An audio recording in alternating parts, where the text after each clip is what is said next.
اس وقت economic performance ہے، اگر آپ ایویلیویٹ کریں ساری دنیا کے اندر ملکوں میں جو کہ کرونا کے سچویشن سے گزری ہیں، ان کی کمپیریزن کریں، آپ کو حیرت ہوگی کہ پاکستان ان چند ملکوں میں سے ہے جو کرونا کے باوجود جس نے 4% گروتھ ریٹ، اور بڑے مشکل وقت میں 4% جس کی آج گروتھ ریٹ ہے۔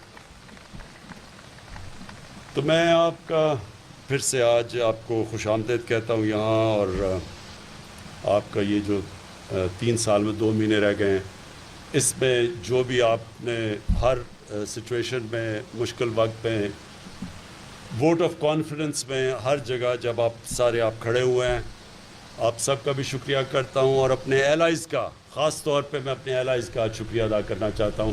ہر مشکل وقت پہ آپ ہمارے ساتھ کھڑے ہیں، بہت بہت شکریہ۔